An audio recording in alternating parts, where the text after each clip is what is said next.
On seeing this evil she-demon in place of his mother, Krishna purified her milk and the faults of her body by the power of his anger, which kills.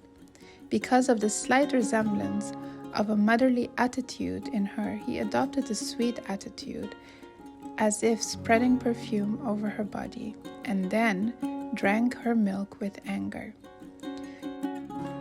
Just as the Ganga purifies water from the Karma Nasa river, the milk from Putana became purified by Krishna drinking it.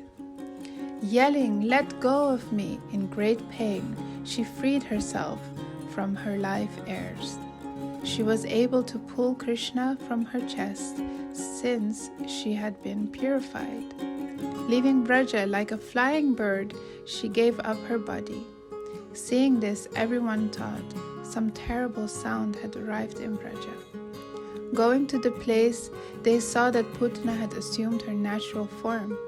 Taking the child, who was holding on to her chest, she flew in the air. The live heirs of the two mothers also quickly flew away from the lotus of their bursting hearts.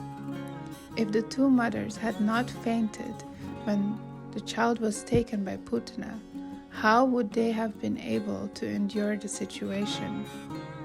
They could not, and they would have died. The Devatas thought that her cries were a thunderbolt, and that the wind from her flying was the final devastation, and that her falling to the earth was an earthquake. Took the child and said, coming close, they understood the strange creature and remained near Putana for some time. They understood it was Putana. The child was stuck to her chest. In the hearts, they recognized Krishna power, and they laughed heartily. The huge she-demon who took a small form to take the child has been destroyed. It is not surprising. The poison of Putana's body must necessarily be destroyed by this child, who is the moon with a body of nectar. When poison contacts another object, it also becomes poison. If nectar contacts poison, it becomes poison. Even how amazing! When Krishna, with nectar limbs, contacts poison, he remains nectar, and Putana remains poison. Neither has been transformed. Putana, like a deceitful knight, took on a huge form to oppose the boy possessing fresh rasas. Giving sorrow to the day lotuses and 3 lotuses, giving bliss to the night creatures who opposed the sun, Krishna, she met her destruction. Making a deafening clamor, the elders and middle-aged women ran here and there, leaving Yashoda and Rohini.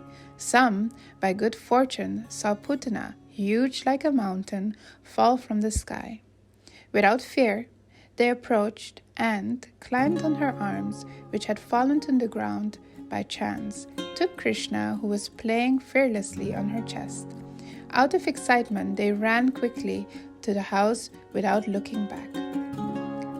The women came to the great inner chambers with many following behind. They had seen the event with joy, and unsteadiness came there leaping and jumping. They saw Yashoda and Rohini unconscious and became completely bewildered about what to do. After a few moments, when all the methods had failed to revive them, one old intelligent woman placed the child in their laps. When this happened, their life heirs returned by the nectar of the child's presence. Seeing Krishna, they again fainted in bliss. Then they returned to consciousness, but wept, as if moistening the dry summer earth.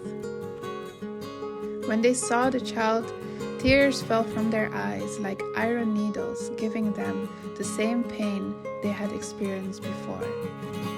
Krishna was brought so that he could drink their milk. They embraced the child, looked at him, kissed him, smelled his head, and then placed him on the ground to perform an arti. Putana truly existed, and this child, your son, he still exists. They clearly established this. The two mothers, without fear, began to see Krishna as a subduer of Putana.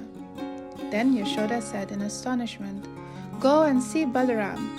Saying this, understanding that she wanted to run to him, Rohini prevented her, and with many women went to another room, and seeing the child with auspicious marks performed rites to protect him.